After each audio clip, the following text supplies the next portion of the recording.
Olá, sejam todos bem-vindos aí a mais uma aula, onde nós vamos olhar um pouco mais sobre estratégia, sobre o mercado e como que a gente pode usar o mercado a nosso favor para ganhar o máximo de dinheiro, especialmente aqui com o milho. Quais são os piores meses de venda, quais são os melhores de venda, o esperado o ano que vem, 2026, e como é que a gente pode estar preparado para isso. Nós vamos ver juntos aqui nessa aula. Então, quais são riscos e oportunidades do milho 2026? Então, aqui na tela, para vocês já, né, você está vendo aí um gráfico que mostra a correlação entre a soja de Chicago e o milho de Chicago. Sempre que esse número fica aí na casa de 2,2, 2,3 para baixo disso, tende-se a ter uma área maior de milho lá nos Estados Unidos. Sempre que esse número fica para cima, a expectativa é ter uma área maior de soja lá nos Estados Unidos. Então, esse é um ponto importante da gente ter em mente aí quando a gente pensa na safra que vem pela frente, pensando em riscos e oportunidades. A expectativa já para o próximo ano, né, é de ter uma intenção de área maior de soja do que de milho. Então, acho que esse é o ponto, a chave para o ano que vem. Porque 2025 os dados estão na mesa. Agora, 26, ele ainda é um Excel, ele ainda não aconteceu. Ele é uma tabela de estimativas e a gente tem uma estimativa com esse indicador que funciona muito bem. Se você for pegar aqui 2025, por exemplo, o mercado veio, né, caindo, ó, e realmente, né, esse indicador para baixo trouxe uma área maior de milho, uma área recorde de milho nos Estados Unidos, e com isso também a gente pode ter no ano que vem aí esse indicador batendo lá em cima, trazendo uma expectativa maior de áreas é, de soja lá nos Estados Unidos ao invés de milho. Então a gente pode ver essa alternância para o próximo ano, para o próximo ciclo lá nos Estados Unidos.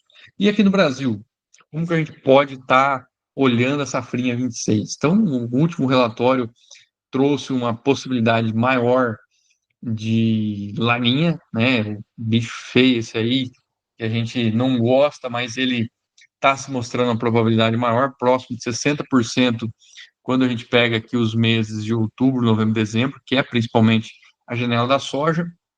E por que que isso é importante? Se você pegar lá na frente na janela do milho, janeiro, fevereiro, março, abril, já está a laninha vem perdendo força. Mas quando, né, a gente tem laninha, geralmente atrasa a soja e quem paga a conta muitas vezes é o milho lá na frente. Então, isso deixa, pelo menos, a gente aí com a pulga atrás da orelha sobre o que é que pode vir a acontecer caso esse laninha se concretize, caso seja um plantio mais engessado aí, isso pode sim trazer um obstáculo para nós lá na frente pensando em milho, e isso refletir com certeza em área de milho e preços. E como que a gente pode e como que a gente deve estar preparado para isso e ter indicadores para tomar de decisão para não ficar refém de preço, de mercado, de laninha, de aulinha, essa loucura toda. 2026 está muito longe, como é que a gente se prepara para isso? Então, eu coloquei para vocês aqui um botão de sim, não, né? Três passos, três indicadores aqui, e esse sim, não é o que vai trazer segurança, na minha opinião, para qualquer safra. Mas vamos dar um exemplo aí do milho lá em 2026. Então, a base de tudo é a formação de custos.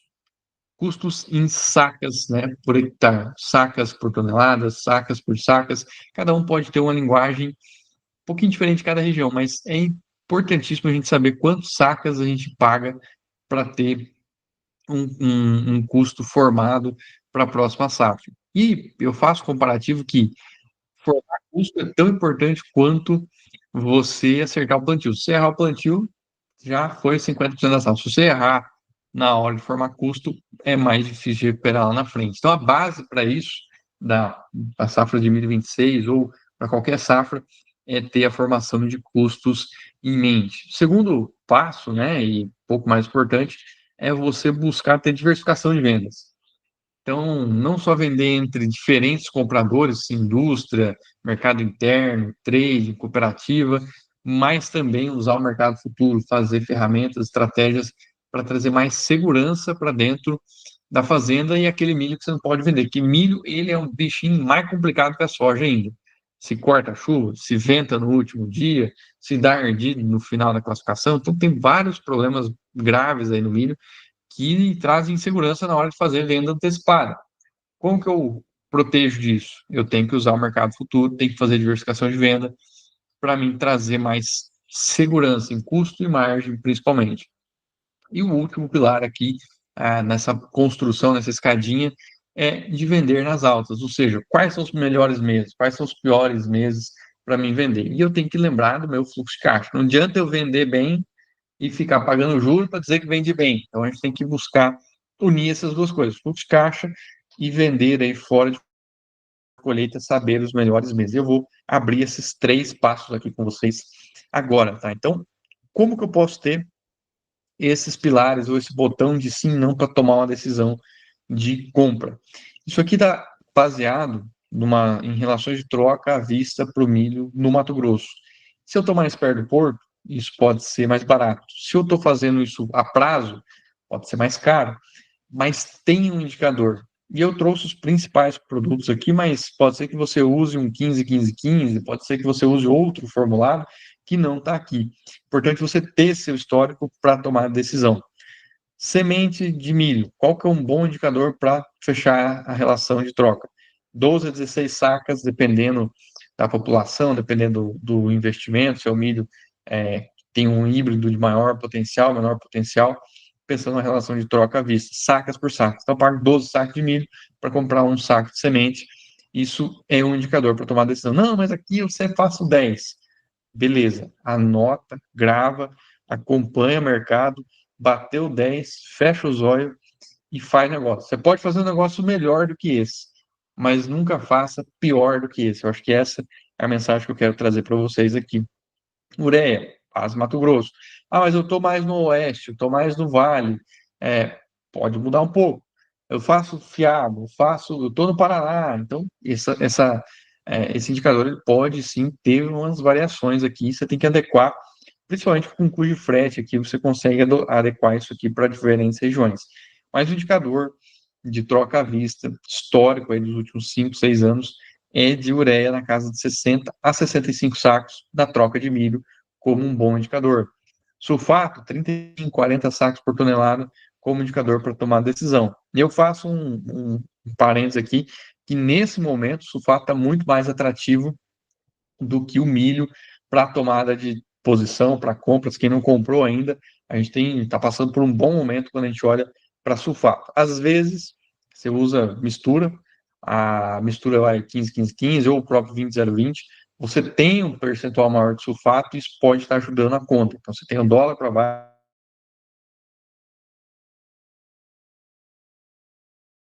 misturas que vão sulfato e amônio. Então, você tem isso como um bom indicador e um bom momento de compra aí para quem está acompanhando.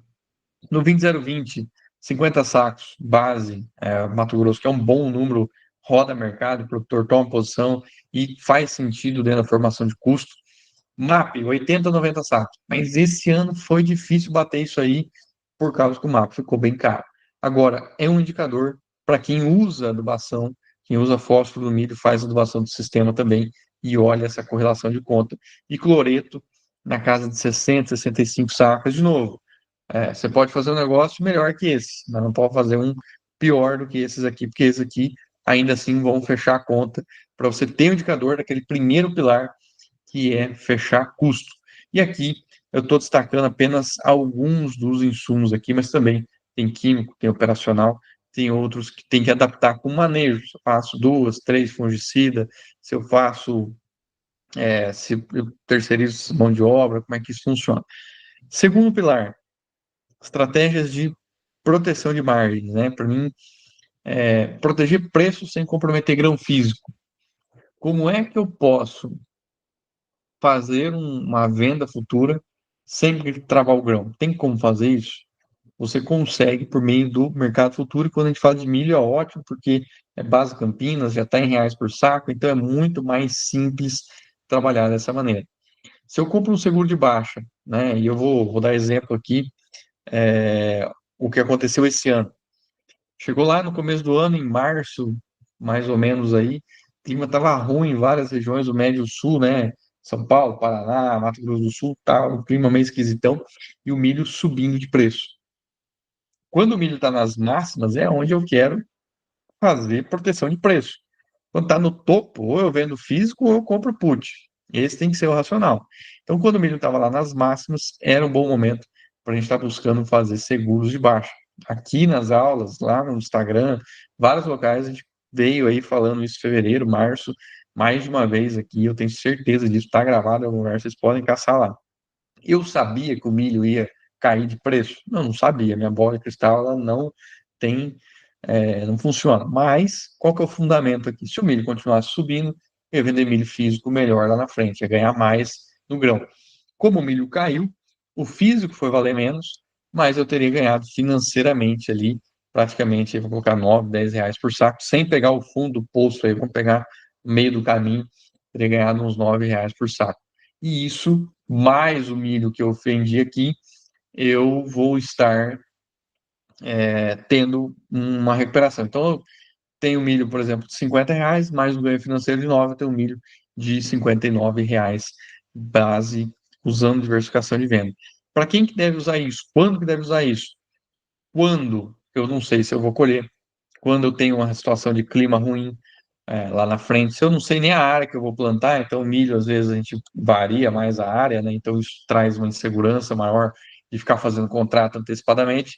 Mas eu vou deixar o custo em aberto. Se o primeiro pilar é travar custo, aí eu não sei a área, eu vou deixar o custo, como é que eu vou fazer? Então eu vou buscar fazer esse seguro de baixo para diversificar formas de venda. E aqui o funcionamento. Paguei 3 reais por saco na ferramenta. Se o mercado subir, eu perdi esses 3 reais por saco. Eu vou vender o milho mais caro lá na frente. Se o mercado cair, eu vou vender o milho mais barato, mas eu vou receber essa diferença da put, do seguro, para o mercado. E para quantos por cento eu vou fazer isso? Esse é o segredo do negócio, né? Ah, putz, 3 reais por saco é caro. Mas se você for pegar numa realidade para você fazer 15, 20% da safra, percentual para garantir margem, para travar custos que você não pode fazer contrato antecipado, vamos pegar ali 150 sacos de milho por hectare, a gente está falando de fazer 20%, são 30 sacos por hectare. Se eu for pegar 30 sacos, um custo de 3 reais, são 90 reais por hectare de ferramenta. Dividido por 150 sacos, são 60 centavos por saco de milho no todo que você está investindo para fazer uma trava, fazer uma proteção de preço. Às vezes a gente quer economizar nisso, mas o faturamento da fazenda ele vem comprar bem, vender bem e produzir bastante. Então não adianta só eu comprei bem e produzir bastante, ou eu sempre, né, o que eu vejo o pessoal apostando é sempre em produzir bastante. Se o preço cai, o resultado, o faturamento cai também. Então, a gente, tanto se o percevejo come lá, pica 10%, ou se o preço cai 10%, a gente tem o mesmo impacto no final do dia. Se eu perco 10% de produtividade, né, essa é a expressão melhor aqui, ou o preço cai 10%, eu vou estar perdendo 10% da mesma maneira. Então, esse é o segundo ponto. Primeiro, é travar custos. Segundo, vem diversificação de vendas e usar o mercado futuro a favor para fazer essa diversificação de vendas. E aí, quanto custa isso, né? Olhando aqui, por exemplo, o contrato maio, olhando o contrato julho, né? Um contrato julho de 2026, a R$ 67 reais na bolsa. Uma operação dessa, de seguro e baixa, protegendo o nível de R$ 66 reais, vale R$ 3,50 reais por saco para mim estar fazendo essa operação. O maio, por exemplo, se eu tenho milho verão, custa R$ 3 reais por saco, milho a 70 é, maio, né, o milho a 72,95, 71,95 e eu protegendo 71 reais por saco. Estou pensando no quê? Custo, margem, aquele percentual que eu não posso vender, fazendo uma pouca quantidade, pelo menos hoje, amanhã ou depois, ano que vem, quanto mais perto do vencimento, mais barato vão ficar as operações. Então, ano que vem, se o milho aconteceu a mesma coisa esse ano, disparou, o mercado subiu, eu consigo fazer mais um pouquinho de operação até a colheita ou pós-colheita, usando o mercado futuro, diversificando as formas de venda para garantir uma boa comercialização. Agora, quais são os melhores e quais são os piores meses de venda? Vale a pena segurar o milho até o final do ano? Vendo hoje? Então, eu peguei aqui para vocês uns dados históricos com base no Porto de Paranaguá, olhando para todos os meses e pegando os meses onde eu tinha o menor preço e os meses onde eu tinha o maior preço. Se eu for pegar julho, ele tem a maior recorrência de preços baixos. Colheita, não tem muito segredo. Já é abril. Pegar milho é julho. Então, é o pior mês de venda historicamente. Todo ano vai acontecer isso? Não. Mas tem algum ano que junho e julho deram os preços mais altos? Também não. Então, é uma análise, não é uma regra, mas tende, né, a reforçar aí que os piores meses acontecem por sazonalidade de oferta. E qual que é o melhor mês de venda, ou os melhores meses de vendas? Eu destacaria aqui dezembro e janeiro, é onde a recorrência de preços mais altos ela é maior. Então, se eu quiser pegar o melhor preço, teoricamente vai ser lá no entre safra, janeiro até pico de entre safra de milho também verão, né? Tem uma entrada de milho verão no Rio Grande do Sul, algumas regiões, mas ainda assim é um mercado, é um momento de bastante escassez de milho de maneira geral, olhando o global e oferta e demanda. Então, base CPEA, olhando os melhores e piores meses de venda, você tem julho, dezembro, janeiro. Acho que esses meses são para ficar em mente. Vale a pena, então, eu não vou vender o milho, vou deixar para o final do ano. Vamos fazer uma outra análise aqui, que o comprometimento meu com vocês é fazer uma aula top, explicar tudo para vocês aqui. Vale a pena, né? Teoricamente, o preço vai ser melhor lá na frente, vai ser sempre melhor. Mas quanto tem que ser melhor para mim carregar isso e dizer que eu fiz um bom negócio? Porque se eu for pôr esse milho hoje no silo bag, eu vou colocar aqui 1%, R$ 1 por saco de silo bag. Aqui, tem gente que diz que é caro, tem gente que diz que é barato, eu vou deixar R$ 1. Quebra técnica, colocar 1%, né? Sempre tem um tatu que fura o bag, um gavião que rasga em cima, o milho que às vezes fica ardido ali, depende do material, tem uns que aguenta mais, outros menos, vou deixar 1%. Cuja oportunidade do dinheiro? Se eu pegar esse milho hoje, vender e colocar no banco, quanto que eu recebo? 1% também. Então, se eu somar toda essa galera aqui, eu vou ter um custo de carrego aproximadamente aí de 5 meses, ou seja, até dezembro, de R$ 5,50 por saco. Então, se hoje eu tenho milho a 50 pila, se eu vender no final do ano a 55,50, nem ganhei nem perdi nada. Eu empatei o custo que eu tive para carregar isso. Qual que tem que ser o meu alvo de preço para mim pensar em segurar esse milho lá para dezembro? 66,50. Por quê, Vitor? 3 para 1. Pago 5,50, quero ganhar 3 vezes isso. Se eu ganhar uma vez, eu empatei. Se eu ganhar 2 vezes, é o jogo da moeda. Cara, coroa é 50% de chance. Se eu fizer isso pensando num ganho de 3 para 1, eu estou tendo uma estratégia que faz sentido no longo prazo. Posso errar uma vez, outras 3 vai me dar certo. Agora, se eu vender 55 no final do ano, só carreguei milho aí para me incomodar, vamos dizer assim, né? Eu não, eu deixo na cooperativa, não tem quebra técnica, não tem armazenagem. Beleza. Então, no teu caso, você tem que olhar aí para o custo de oportunidade. São R$ 2,50 em 5 meses que você está deixando no mercado, vamos dizer assim. Ele não paga juro, a conta fica um pouco melhor, mas o tal do balcão, ele não está explícito, né? Não tem o descritivo, igual eu estou mostrando para vocês aqui, o teu custo é esse. Mas na hora de vender o milho lá na frente, vai ver que o disponível vai valer 60, o teu vai valer 55, 50 e pouco. Então, é uma facada que você não sabe de onde ela vem, mas ela vai vir depois, né? Você tem que ficar ligado com esse negócio de balcão aí lá na frente. Mas muita gente ainda traz o seguinte, né? Dólar vai subir, eleição no que vem e tal. Vou deixar para vender porque eu acho que esse ganho vai vir do dólar quando eu olho para lá. E eu fiz um retrospectivo aqui do performance do dólar ano a ano versus as eleições e os presidentes aqui para nós. Entender se de fato tem uma tendência ou não de apostar no dólar com eleição para mim segurar o milho e achar que isso vai me ajudar.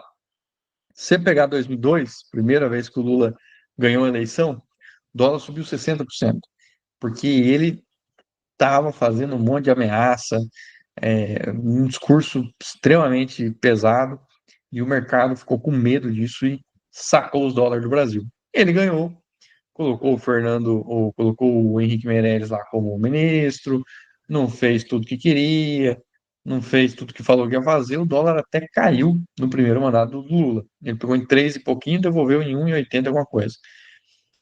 No segundo mandato, também o dólar vinha em tendência de queda e caiu, de fato. Você pegar 8, 17, 25% de queda, mas teve a crise global financeira que subiu, né, em 2008, a crise do subprime.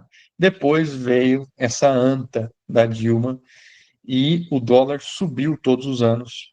Ela deu uma segurada nos números aqui e depois que ela ganhou a conta veio, o dólar estourou, subiu quase 50% em 2015. Depois ela teve o impeachment e o dólar caiu também. Então aqui, sendo direto ao ponto que veio acontecendo. Depois disso, o Temer manteve a estabilidade. No ano de eleição do Bolsonaro, o dólar subiu 17%, um pouco também de insegurança, porque sempre que vê um candidato novo, o mercado não sabe o que esperar, né? Então você não sabia exatamente como o Bolsonaro ia se posicionar. O dólar subiu bastante aqui. Teve também a greve dos caminhoneiros. Foi um ano bem conturbado no Brasil. E depois a gente teve, no mandato do Bolsonaro, a pandemia batendo aqui 29% de alta por causa da pandemia. Depois, Lula de novo. Mais uma vez, o mercado já tinha a percepção do que esperar, veio caindo, sessão aqui de 24, e agora em 25 o câmbio vem caindo também por fatores globais. Então, o dólar vem perdendo valor ao redor do globo e caindo, inclusive no Brasil. Conclusão disso tudo: não dá para cravar na estaca, escrever na pedra, que porque tem eleição o dólar sobe. É a minha opinião, é o meu sentimento, não vou trazer à tona agora. Mas, quando a gente olha para fundamentos fora do Brasil, o dólar está perdendo valor. E por isso que tem caído aqui no Brasil também. Quando a gente olha para o Brasil, não está tão bom. Dívida grande, déficit, gasto fora da meta. A merda, isso aqui poderia estar muito melhor. O câmbio podia estar até abaixo de R$ 5 aí, tranquilamente, se o Brasil tivesse fazendo um deverzinho de casa. Mas dá para mim apostar na minha comercialização pensando no dólar, porque tem eleição, não tem um padrão. A gente não pode, ou olhando esse gráfico, esse histórico aqui, não é uma regra. Quem vem vai mudar efetivamente câmbio pelos cenários que a gente vem passando aqui.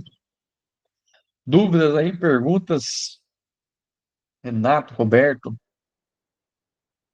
dá uma dupla sertaneja.